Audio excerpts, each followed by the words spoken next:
I'm Lisa Bonta Sumii, and this is the AthMindset Podcast Series on SportsEpreneur. This podcast series is a space for conversations with athletes, coaches, practitioners, and stakeholders in sports.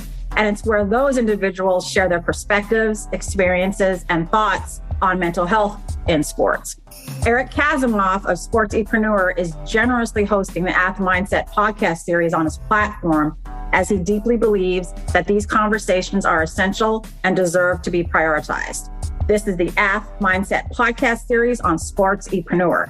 SportsEpreneur, the content platform where sports, entrepreneurship, and mental health collide. If you are looking to start a podcast or create original content, you have to talk with the team at SportsEpreneur. I work with them and I vouch for them. It's that simple. Go to sportse.io to learn more.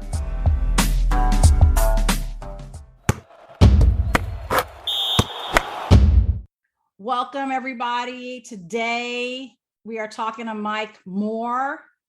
He is a philanthropist, motivational speaker, a fellow TEDx Wilmington speaker. That's where we met. So it's awesome that that's coming to fruition today. He's also, believe it or not, a brain tumor survivor. While at Kansas State University, Moore finished his degree within 2 years while playing football.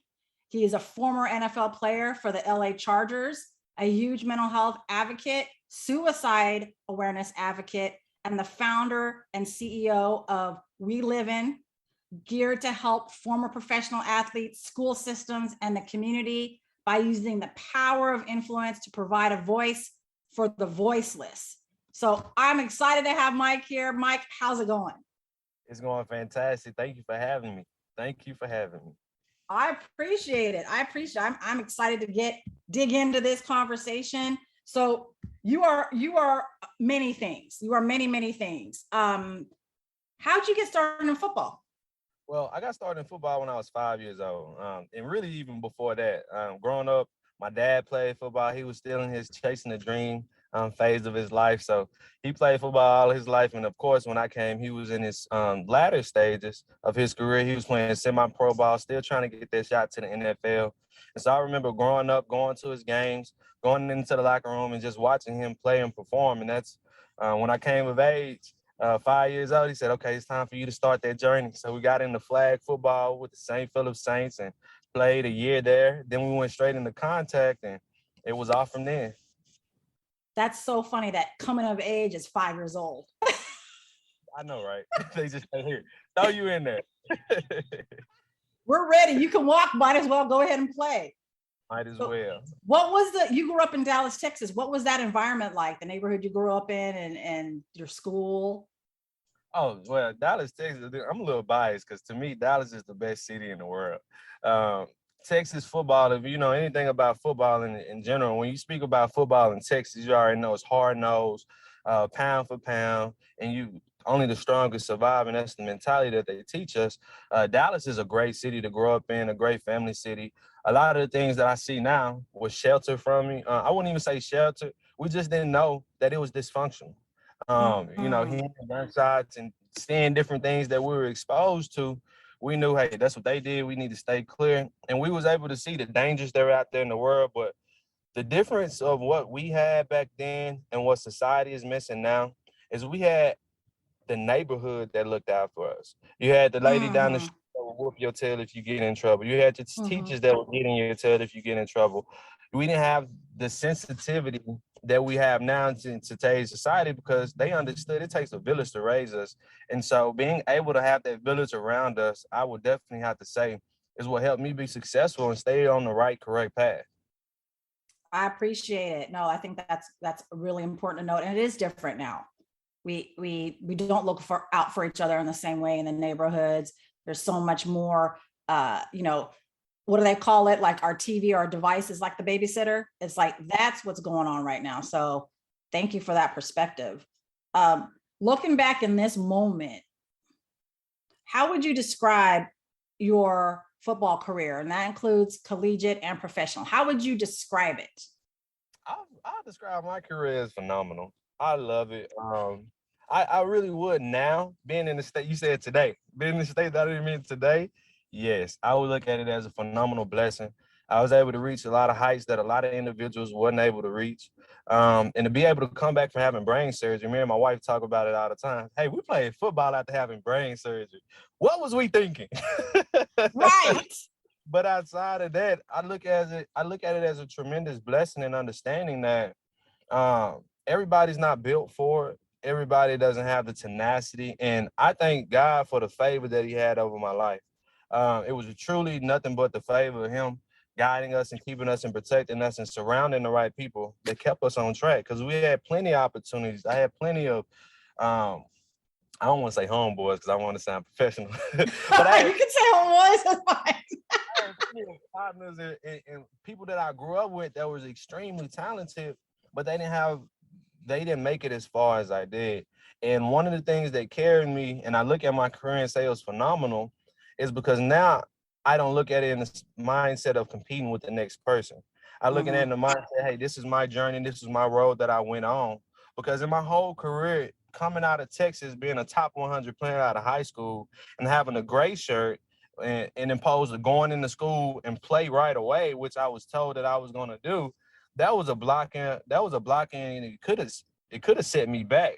And I could have gave up on it because in my neighborhood, you see a lot of players that leave and go off to college. And if they come back before their year is over, if they come back home, you already understand that, oh, they messed up, something happened. And during that time when I came back, I was getting those looks like, hey, what are you doing? What you doing back here? Why are you not up here playing? All your classmates are gone playing. What are you doing? And nobody ever heard of a gray shirt. You hear red shirts, but nobody ever really understood the term of a gray shirt. So when I had to explain that, because I committed to the University of Minnesota as a junior, everybody was flabbergasted. Why are you not playing right now? And so being able to understand at that moment that, hey, my course, my career is going to be a totally separate journey than my friends that were off in school, and then everybody else that has went before me. This journey that you on is going to be different. It's going to set you apart. And who would have ever thought that we would have came up into 2014? Nobody, like that right there is a story in itself. So, but yeah, I have to say it was a phenomenal career, and I thank God for all my experiences because it's made me who I am today. I appreciate it. Wow. There's so many bits and pieces I want to pull from that, but I mean, it's so inspiring and just such an amazing story. I mean, it's a phenomenal story, not just your football career, but like there's more we're going to get. You mentioned a few things. Let's break that down though. What is a gray shirt? In case people don't know. So a gray shirt so when you sign a scholarship for a gray shirt, basically that puts you on their next year draft class or the next year recruiting class. So what that means is you go down to the school in the summertime, you can't become a full-time student. When the fall rolls around, either you and your parents are gonna pay out of pocket for you to stay up there and only take 9 hours, or you're gonna come back home and you're gonna wait till you go back in the winter. And so what I did was my parents, they weren't gonna pay for me to go to school when I was able to come back down, prepare, get my mind right in their mind, prepare, get my mind right, save them some money, and then we'll go up there in the wintertime ready to play, because that's when my clock officially started, was 2012, December of 2012. I was a part of the 2012 recruiting classes where my scholarship got started. So that's what a gray shirt means. The gray shirt means that you're not in school that first semester. You start your clock officially when that winter rolls around and not in that fall. No, that's great. I love it. Yes, ma'am. So when you look at my story, when you look at it, me and my mama, we go back and forth because she say, son, you started college in 2011. I say, well, no, Ma, if you look at my transcript, if you look at my trajectory, I started college officially in the winter of 2012, and I graduated the winter of 2014. Don't give me 3 years. Give me my 2. Right. Yeah, so, even to your mama, you got to tell her that, like, let's get this correct because this is what it is. Yes, ma'am. I mean, it's so amazing. Again, so much more to pull. You referred to brain surgery. I know that you are a brain tumor survivor. Tell me about your experiences there, the timing, everything. the fact that you were able to go back and play again afterward is just miraculous in itself. But walk me through that. Okay, so in 2014, at the beginning of 2014, in September 24th, we played a game against Stephen F. Austin. That was going into my, going into my junior year. No, my sophomore year. Yeah, sophomore year. We was going into it, and after the game, I was having back pain. Really didn't think about it because growing up, my daddy always explained to me, hey, it's the difference between pain and injury. If you hurt, then sit. But if you just having pain, we fight through the pain because you don't get recruited and you can't make it to the NFL sitting on the bench. So going through that process, Monday came around, we had a light practice, going over film, had a light practice. Then Tuesday came and we had a really hard practice. And leading up to that Monday, I started urinating blood, but not telling anybody, not telling my trainers, and just through it because I was fighting for a starting position. The season was starting. And so that Tuesday, we had a really hard practice, and I came home and started cooking dinner for my wife. And during that time, I couldn't stand up. I was sitting down cooking dinner. I pulled up a chair to the stove, and my wife was like, all right, now, like this, something going on. You need to go to the hospital.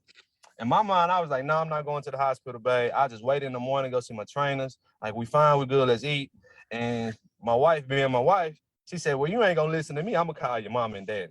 So she called dad and got them on the phone, explained to them what was happening. And they was like, hey, you need to go to the hospital just to go in, get checked out, make sure nothing going on.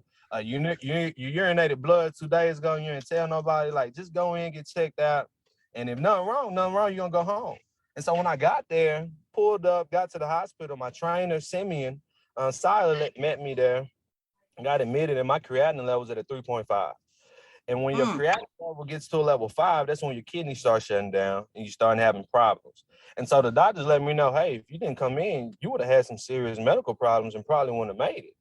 And so they got me hooked up, got me on medicine right away, trying to get my levels back down. Just worrying about my creatinine levels at a 3.5.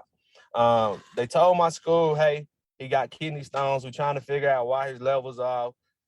He's going to be in here for a while, but he'll be ready to come back and play by the time we play Auburn, which is 2 weeks away. We spent a week in the hospital. My levels became normal, but when they released me from the hospital, my equilibrium was still off. I couldn't keep anything down. I was still struggling, was still weak. And so I can't go back and play football. My mom was like, hey, we don't know what's going on. I was getting blood drawn every day. I got blood drawn every day for like 3 weeks. And they was like, we really don't know what's going on. My mama said, hey, let's order full body CAT scan MRI. We went through that process. They got me to inject, put the IV injection in my arm so they can put the iodine in to see where the problem is appearing. And we went through the CAT scan. A week later, that weekend, we went and got the CAT scan on Tuesday, getting ready to go down to Kansas City for my first son's baby shower, where my wife is from. Instead of getting a phone call from my wife saying, hey, y'all on the way, I'm like, hey, we just got a phone call from the trainers. I got to go up there before I head down. No problem. So we go up there and we meet with Matt Thompson, who is our head trainer, and he has this bizarre look on his face, this distressed look on his face. And I'm like, hey, Matt, what's going on? When can I get back to the field? My mindset is, hey, I need to get back to the field. We got a big game coming up. It's ESPN. It's Thursday night. We're playing against Auburn. Like, we got to get to the field. We here to go to the league. We ain't here to just get a degree, if you want to say that.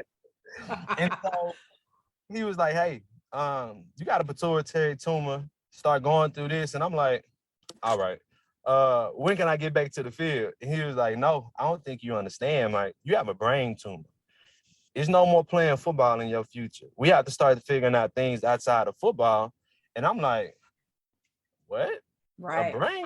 Where this coming from? You saying a brain tumor? I couldn't even fathom that. No. And so after, I went through my emotional spell, and I was still trying to say, hey, how can I get back playing football? You telling me I got a brain tumor? What we need to do to get this thing out? How can I get back to the field? Like, look, we'll keep you on scholarship until you graduate. You graduate with your degree. We're gonna set you up with an endocrinologist down in Topeka, Kansas, and we'll figure out our protocol how we can move forward from here. But right now, football is over for you. And so we didn't go down to our baby shower. Let's just say that. I was at the house, crying, going through my. Came back after the baby shower, and we began that journey on what does life look like after football, because that's what they told me. Thankful to God, I got an amazing endocrinologist, Miss Darcy Sindler. She was phenomenal out of Topeka. We went down there, and she was thrown off because at that time when we went to see her, we just had a son. My first son was just born. She can understand how, for one, how I was able to produce a son. For two, how I was able to play football on a high level with me having a testosterone level as a 77-year-old man. How are you able to do all of this and you have all this stuff going on? And she even asked me, is your son yours? Are you sure your son is yours? And I'm like, yeah, Wow. yes. Yes, I know he's mine. And so went through all of that, and she was like, look, I gotta reach out. For one, we gotta get your testosterone down, we gotta get your proactive level down, we gotta get your body back right. Let's get on some medicine. And they put me on some medicine, but I had to be careful with the medicine because if I took it out of order, I took it wrong, it had the potential of hardening my heart. And I had to take the right dosage. I couldn't miss. I had to be strategic on that. And we did that from the month of October all the way until February, and went back and forth going to checkups. And I started back working out because she said what they told me was this medicine should shrink your tumor and reduce your tumor to where it could possibly dissolve your tumor. You can get back playing ball. That was what my mindset was. So I came back to the weight room, started working out, started working with the team, started lifting. And we got into winter ball. And we was practicing being at the top with the team, back at a leader position, because I'm a leader. When spring ball came around to get started, we had a doctor's appointment. Hey, get a CAT scan, go figure out where we are. Can we get back to playing ball? Well, when we did a CAT scan, my tumor didn't shrink, it grew. And so she was like, hey, you're not playing football. I got to reach out to my colleagues to figure out what's going on. But you can't play football with no tumor. And so we had to sit down and we had to wait. She got back to me 4 weeks later and was like, hey, I reached out to 9 doctors. 8 out of those doctors said, hey, this guy, first of all, are you sure his son is his? Second of all, how is he able to do this? Third of all, we have to pull his whole pituitary gland out and he'll be on medicine for the rest of his life. And when she gave us that prognosis, you could hear a pin drop in the room. We were like, what? Crack my skull over. But she said, hold on. I'm waiting to hear back from where I did my fellowship at, which is at the National Institution of Health in Bethesda, Maryland. She said it's a discovery hospital, it's a research hospital. You have to get accepted in it, but I'm trying to see what they have to say about this because this is a bizarre case. We never seen anything like this. Usually when you hear about people having a pituitary tumor or the levels off, you're in your early 60s, 70s, 80s. It's really not. It's really not, what's the word I'm looking for? It's really not normal for somebody of your caliber doing the things that you're doing, having the success that you're doing, to be able to function and operate at this level. So, thankful to God, the endocrinologist accepted me into the hospital because the neurosurgeon was going to do my brain surgery, but I had to get accepted by the endocrinologist. Got accepted by the endocrinologist. They flew me down to Bethesda, me and my family down to Bethesda, Maryland in April. Mind you, during that time period at school, I graduated that winter. I started my master's program that winter. And before I had brain surgery, I had to finish the first part of my master's program before they was able to operate. So we did all that, did our schoolwork, went down to Bethesda, Maryland, April 22nd. I had brain surgery April 24th. To where they cut under my lip, broke my nose, moved it to the side, and went through my nasal canal to cut my tumor out piece by piece. And that was the way I was able to play football, because if they crack your skull open, then you can't play football. You can't really have head trauma. And so that was what we took. And they did the surgery. But I had to sit down for 6 weeks. During the process of the surgery, though, they had to stick a breathing tube in my mouth during the process of the surgery. Well, during that process, they put the wrong breathing tube in. And so they put it in and they had to take it out. And during the process of putting the proper breathing tube in, they cut my throat. So I'm bleeding. So as I'm recovering, I have a full... Oh my gosh. Oh. I got 2 long tubes coming out my nose. I have a breathing mask on because I can only breathe through my mouth. And during that process, they having to suction my mouth out like every 5 minutes because my mouth is filling up with blood. So the recovery process in the hospital Woo! was a fight and a challenge. But thankful to God, we got back. Flew back to Dallas, and I had to sit down for 6 weeks. I couldn't pick up anything over 5 pounds, and my son got on my lap. That was the only way I was able to hold him. I couldn't do anything, and after 6 weeks, we flew back to Bethesda, Maryland. They did a CAT scan MRI. They said, "Mr. Moore, you got a full recovery. Everything is, your levels are back to normal." My eyesight had gotten better because during the process, to where the tumor was sitting at the base of my brain, it was pushing down on my octave lenses. And Oh, so wow. I had to start wearing glasses, and my vision went back to 2020. My testosterone level was off the charts. It was at a 13-year-old boy at that time, and so they was like, "Hey, you got a lot of hormones going. We're not gonna be surprised if your wife pregnant by the time you come back for your follow-up." So after we left the hospital, we went back to Manhattan, Kansas, and we started our journey on getting back to the field. That's amazing. Oh my God. I mean, people can't see, but my mouth dropped and opened. My head went back all kinds of places during the time Mr. Mike Moore was just talking about this. And there's so much that we can dissect from it. But my thing is, given that, Mike, you're back home, you're now, correct me if I'm wrong, a senior in college, or you're done with college, you're into your master's degree. Are you still playing? Yes, ma'am. So I graduated. So how the college world works, since I had a clock, I was basically on, my football clock wasn't over. I had a medical red shirt, and then I gray shirt. I still had 2 years left on the field that I could occupy and take care of, and still take advantage of playing football. And so on the field, I was classified as a red shirt junior when I came back in 2015. And that's where I started as a red shirt junior. When I came back to the field. And so when I went back to Manhattan, Kansas, I got back in May, and that's when camp had started. And during that process, I couldn't even jog around. I couldn't even make it around the field. I couldn't even jog 50 yards.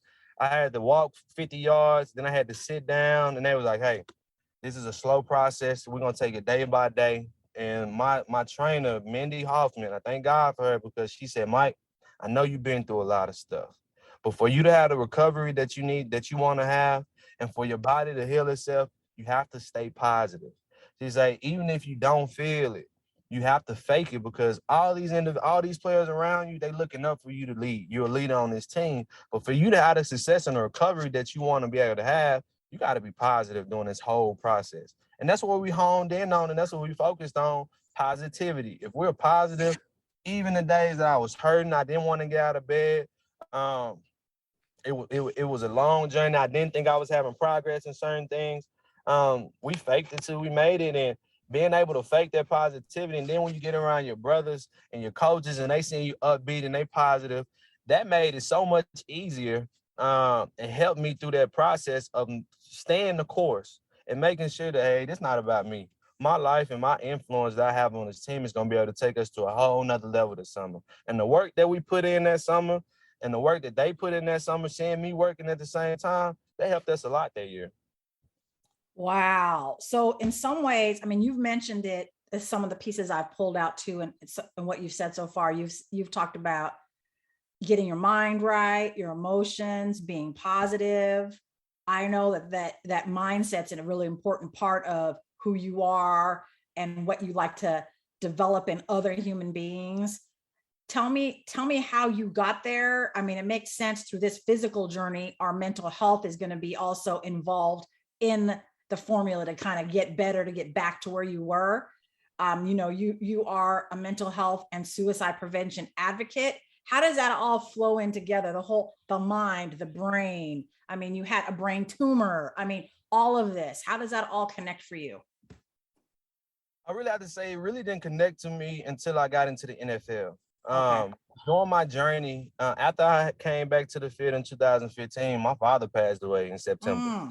So every time when September comes around, I'm a little anxious, trying to figure out, because during those past 2 years, it was nothing but, hey, event after event, which we had to deal with on a whole nother level. So what actually happened, I went into the trajectory during my process of going to the NFL and playing ball. I became distant from my wife. I became aggressive, not towards her, but aggressive on the field. Didn't have the patience, and it was more so me being in my head, going through the sorrow, missing my father, and not really having the patience to cater and still be that husband to my wife. Even though I was cooking, cleaning, doing what a husband was supposed to do, I still wasn't meeting that need of being a nurturer, provider, things of that nature from a husband standpoint. So getting ready for the draft, I got my divorce was finalized 3 days before the draft. And so when I got into the NFL and I received my first check, I cried my eyes out, because for one, my dad wasn't there, which I was only playing football because he played football. For two, my wife and my family was not there with me.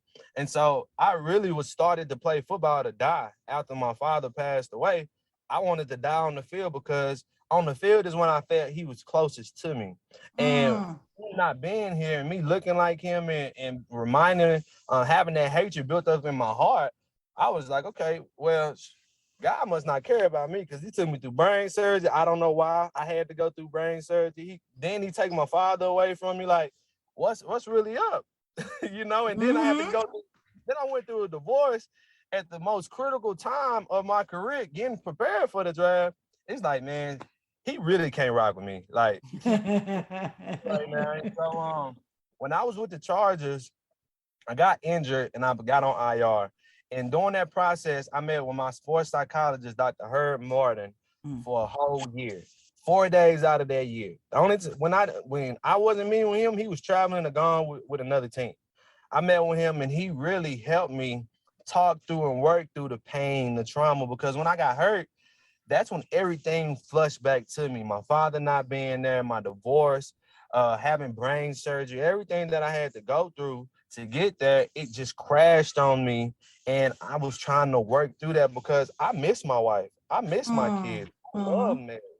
And I felt that at the time she abandoned me when I needed her the most. And it was a lot of hate. It was a lot of anger. And after talking through that, I was able to understand, hold on, that wasn't all just her. You had a big part to play in that as well. Both of y'all were young. She just had 2 babies back to back. She has a lot of emotions and hormones that still get into balance. And once I start understanding that, hey, you're dealing with a whole nother human being that you're trying to take 2 mindsets and put at one, take time to work through. And the only thing that I ever quit in my life was my marriage. And that was the thing that killed me. That's why I say suicide. I'm a suicide. I was at my lowest point in life when I was in the NFL. Just because of everything else that was going around me. Yes, on the outside, it looked like everything was fine, dandy. But in the inside, I'm hurting. Yeah. I'm hurting, I'm in pain, and nothing was able to cover this feeling. No, I mean, I think, gosh, again, so many, I mean, I could pull out so many things from that. We could have a whole nother podcast episode just on those things I'm pulling out, but like that people have to hear and know that getting into the NFL is not as glorified as it looks on the outside, by the way media looks. Like they don't even care to know about what's going on with the player on the inside, what they've had to sacrifice and go through to actually get there and then sustain it, like stay there and have a career that's fulfilling and you being a healthy human while you're in that career. I mean, the fact that that's 2 major losses. Your father passes away, who you're very, very close to. I mean, you idealized him your entire life. Your wife and your 2 kids gone. Like that's a major grief right there that can then, without the proper support, lead into depression, severe depression, and then feeling like you want to end your life. And so that is real. And I am so happy to hear that you have the resource of a sports psychologist to help you process all that, manage all that. And what is it? I'm going to take the goose out of the bag. I'm saying this wrong, but like, I want to tell everybody, because it's amazing. I'm telling this part of Mike's story. Mike ain't gonna tell it, that he's back with his wife. He remarried her, has 2 more kids. Like, wow, what healing can do, what taking care of your mental health, your brain, your mind can do, and to heal all of that, can come back to what you've always wanted. Because that wasn't, I'm just gonna say it, you were in a mental health crisis right then. And like, who in that space can maintain a marriage? You know, it's much less their own life. So you pushed up against that, and it's such a glorious story to have you come back. I mean, you were able to have how many successful years in the NFL with the Chargers? Just one. I had 1 year in the NFL with the Chargers, and that breakup was hurtful. Like that breakup was a whole nother relationship gone, right? A whole nother relationship, because at the time I only seen my life as a football player. I knew I was smart, but I felt like my only calling in life was to punish individuals and to play the game, because that's the only thing that I really focused on. And so when that was taken away, when I felt like it was taken away, I even spiraled down even more, because now everything that I sacrificed for, I done gave up my marriage for, I done did all this, and now you saying you don't want me? I can't play no more? What am I supposed to do now? How am I supposed to move? How am I supposed to provide for myself, let alone pay child support and do all these different things? What is life like now when the crowds are not cheering anymore? Exactly. When you walk in and you're known to be a football player, but now you're a former football player, and when you don't have that jersey on no more, who are you now? I had to go through that process of finding my identity, understanding that football is what I did, is not who I am. Understanding and being able to explain to individuals in the locker room. We're talking about a lot of different things, from medical to, you have real estate conversations, finance conversations that's going on. So when you're on the outside looking in, you're thinking that a lot of individuals think that we're just dumb jocks, shut up and dribble, right? Right.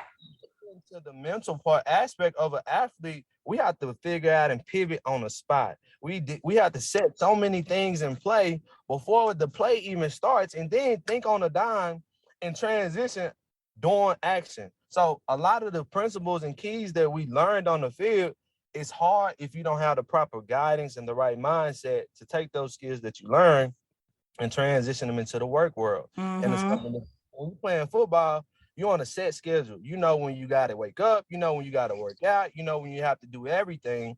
But when you retire, you ain't on nobody's schedule. You're on your own schedule.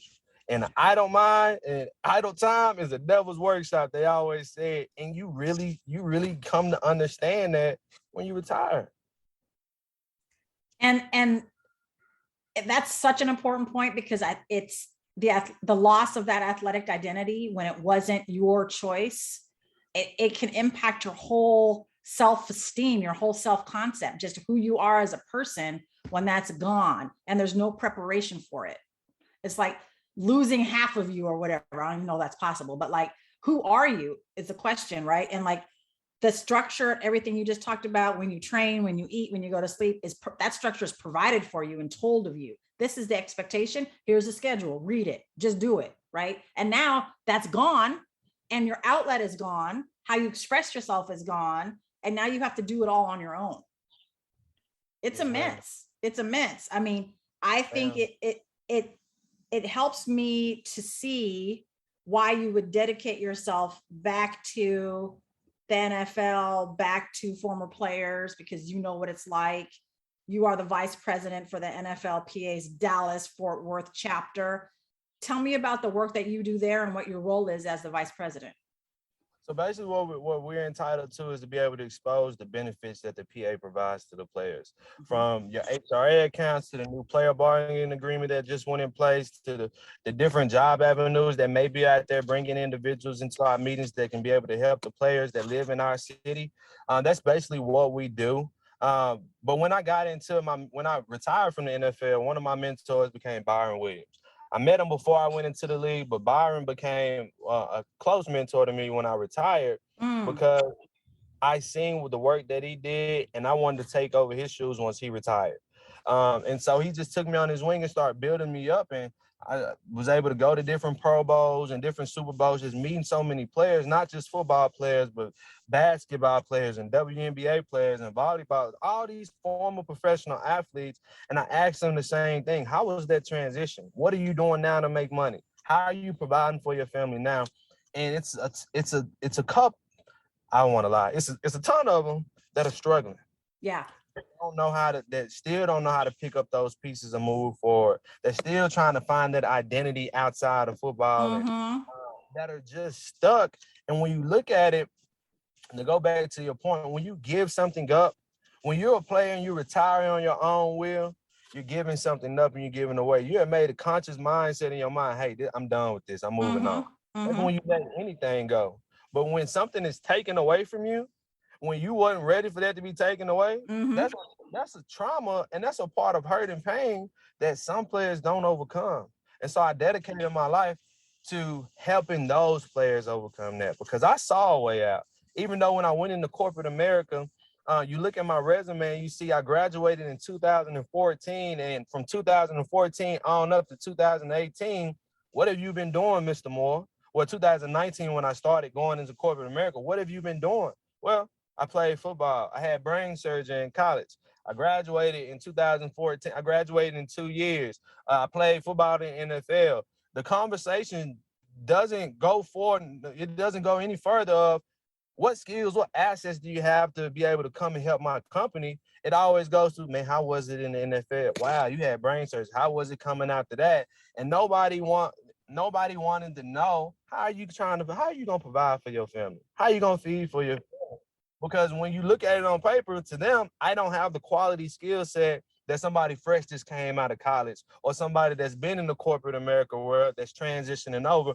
I don't fit that criteria. Like I said, shut up and dribble is how some individuals may look at us during that process. So when battling through that, I found a niche in a way. But at the same time, I see all these other players that didn't have that are still struggling today. We need to build something to be able to help them out. And at the same time, I graduated. When I retired from the NFL was when the Hall of Fame players presented a package to Roger Goodell, asking him to take a $10 million pay cut just so that he can provide health insurance and a pay salary just for the Hall of Fame players. Well, Roger Goodell turned it down, not because he didn't want to, but when you look at the league as a whole, the whole league is suffering with this. How can we just take care of one group of individuals and not take care or try to cover the whole league that's suffering from this? And it's not just football that's suffering from this. When you're done professional sports, you have to figure out what's next. And so I said, hey, we need to be able to build something that encompasses all Title IX sports, that empowers all former professional athletes, but also taking those same professional athletes and putting you right into your own community. I don't need coming down from California trying to talk to my kids how to survive and raise in these Dallas streets. You don't know the world. You don't know that language. It's a whole different scope of life down here. But what you can do is go into your own neighborhood, into your own school system, in your own community, and build up your kids. That's amazing. It's amazing. I mean, you talk about mentorship, you talk about being guided, we all can benefit from that. And the special piece that someone like that could take you under your wing, Byron, and not of course replace your father, but extend what your father would have done if he was here, to guide you in that way. And you found a person who could help you with that, to help you with life, that transition, introduce you to people, which is a really, really great story and important to have in your sort of recovery of your mental health back to as close to you as possible prior to all of the losses. I think it's huge. I mean, you are the CEO of We Living, and I think, tell me more about that, but I think you described it already in some amazing way, like the ways that you're doing, but tell us more about what you're doing with We Living. So we created an evolution evolvable system that we're putting into the schools. It's an in-school program that we created. What that does is it gives the campus 5 representatives, 5 former athletes that will be on your campus throughout the day. They're helping you keep the peace. They're supporting the faculty and staff, and they're mentoring the students. But we take it a step further, and we help the parents out find jobs, have that that men group, that women's group, so that women and men can have that outlet in their separate groups, but also get support from these athletes. Because like I said in the beginning, I know it took a village raising this guy. I know it was, I Mm-hmm. know my mom and daddy wasn't everywhere, and I felt like I can get away. But when you have a village that's able to keep these kids on Mm-hmm. track, and they have individuals that have made it to a high pinnacle, not just for student athletes, but our program is for the whole school system. Because if you look at it, student athletes have a lot of individuals that pour in them and that keep them on track of not messing up. But what about the regular student that doesn't have mom and dad at home, or only has one parent that's working 2 or 3 jobs? Who do they have Mm-hmm. supporting them and lifting them and motivating them up? And so when I went into Lakeview Centennial High School, when I retired and I got back to Dallas, trying to figure out how can we build a program for the schools for student athletes, that's when I discovered that piece. Hold on, these student athletes got a lot of people that's pouring in and out. Teachers are looking out for them, faculty, community, but these regular students that are trying to figure out the day-to-day life, a lot of them don't have that support. So how can we provide that support? Also, bring these student athletes back to life and let them understand you're a student first. You're Yep. athletes. You're Yep. forever a student. And so being able to bring them back down to size and understand that some of y'all may go pro. For some, it ends out to high school. For some, it ends out to college. But you have to figure out whatever stage of life you go into that profession, you got to figure out what you're going to do next. And who better to hear that from for the student athletes, from a former professional athletes, but also who better to hear that from to these regular students?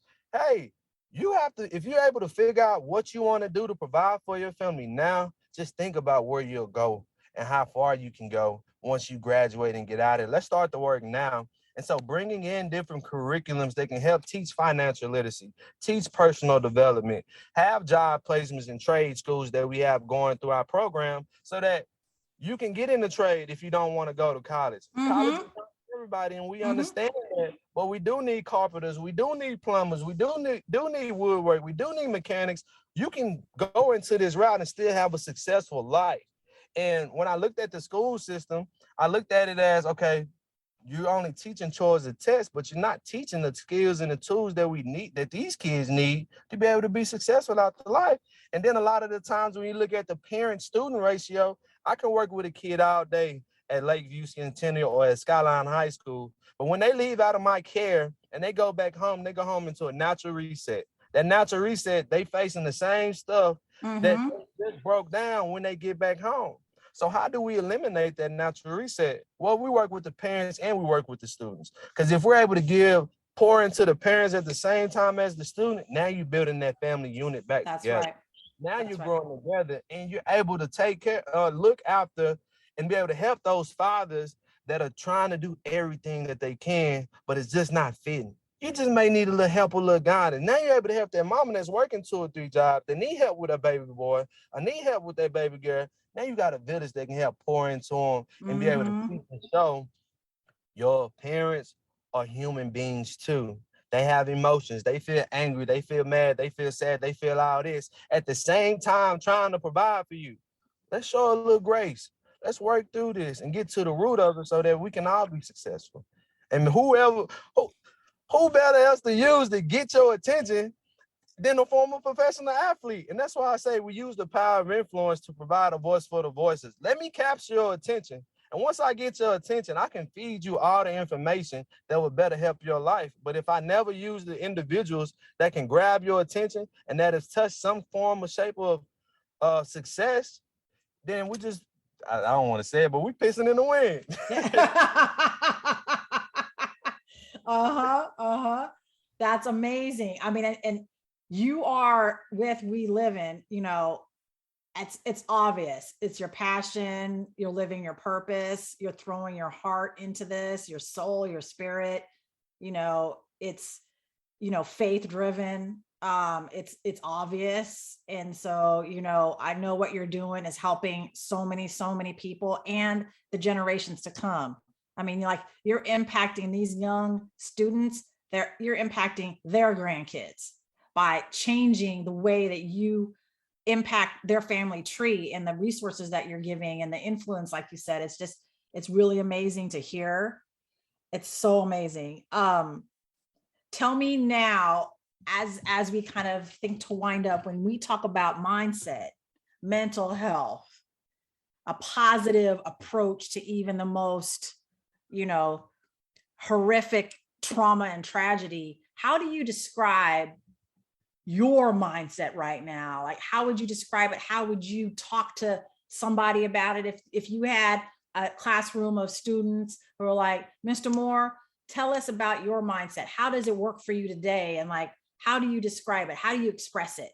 What would you say? Okay, so when I'm sitting down and I'm talking to students, and how I take my everyday mindset is that I'm a spiritual guy. And so one of the things that I realized when I look back on the things that I went through, from having brain surgery, losing my father at the time that I did, I understand that my life is not my own. Still to this day, I don't understand why I had to have brain surgery. But when I got done playing my last college game, I had a mom and I had a daughter that came up to me. We played Texas A&M and we whooped that tail. But when we got back to the hotel, you had a mom and a daughter that was standing right there. And she came up to me, this frail little lady came up to me and said, Mr. Moore, I had to come meet you. I have a brain tumor right now, and I don't know if I'm going to live tomorrow. And I told my husband I needed to come down and see you and meet you in person. And she's standing there with her baby girl. And here I am, 24, 25, not understanding what I would, just, hey, this is something I had to go through to get back to the game. But God showed me that after, in one of the darkest times of my life, and was like, hey, your life is not your own. You prayed a prayer when you were younger and said, God, use me for your will. Mm-hmm. And when praying that prayer and asked him to use him for my will, he said, you don't know how I'm going to use you.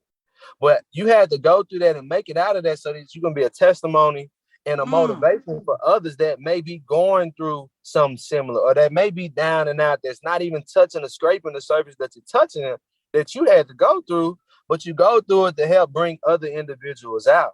And so when you talk about, Mike, what is your mindset? That's the first thing that I wake up and I say every day, my life is not my own. I'm a vessel and a tool to do God's will. And after I go there, I have a clear understanding of the human body, of the human brain, and how people function. Like, I did a lot of studying people. I read a lot of John Maxwell books and a lot of books that talk about how do you work with people?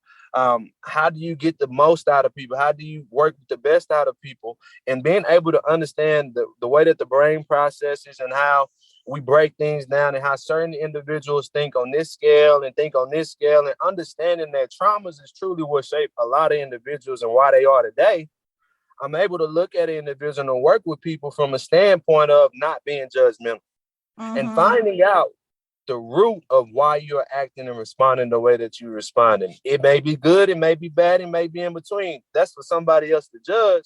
But my job is to be able to help you become the best version of you by working through your stuff. Don't work through nobody else's stuff. No, let's focus on you. Let's not worry about what your mama doing.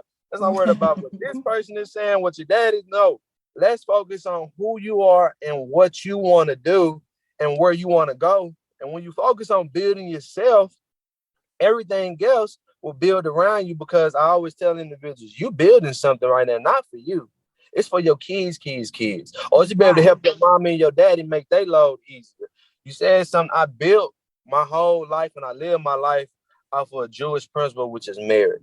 And so what merit is, you don't create merit for yourself. You create merit for the ones that have went before you, and you create merit for the ones that are coming behind you. So me understanding that everything that I'm doing in this today's era is not for me.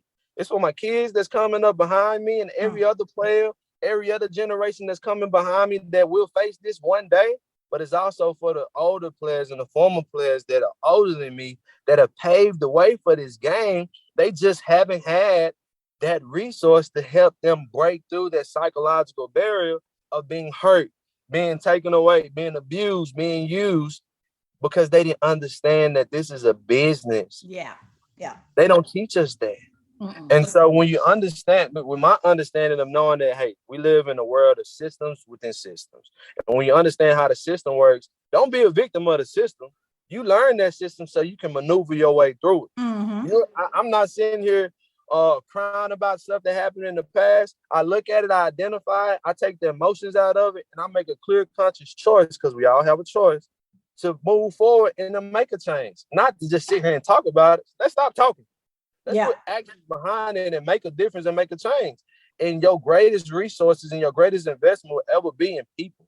When you do things and help people out, God will provide ways and bring everything to you that you need. But when you just think about it from a selfish standpoint, that's when you become stagnant, hurt, burdened, and broken.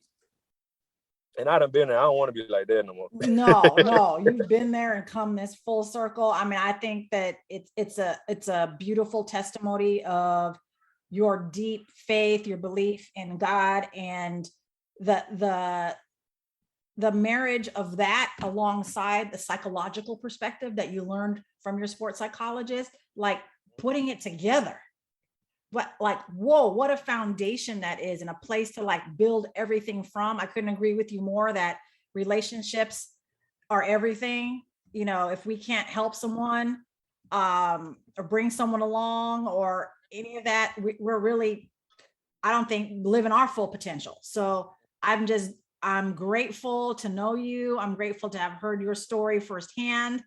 I know it's going to touch so many people. I mean, I fought back a few tears while you were talking, just because I'm gonna let them flow, but I didn't want to like have me not be focused on the next moment with you here together. Yes, it's really moving. And I just, again, appreciate you spending the time with me here, and, you know, let's keep helping people. Let's do it together. I mean, anyone who listens to this will be helped. We'll be touched, we'll be moved. So I can't appreciate you enough. One of my favorite things about our SportsEpreneur content platform is the opportunity to chat with amazing people in and around the world of sports. We hope you enjoyed the conversation. If you want to connect more, hit us up on Instagram at SportsEpreneur. Thank you for listening to this CADSource production, the SportsEpreneur podcast, the podcast where sports and entrepreneurship collide.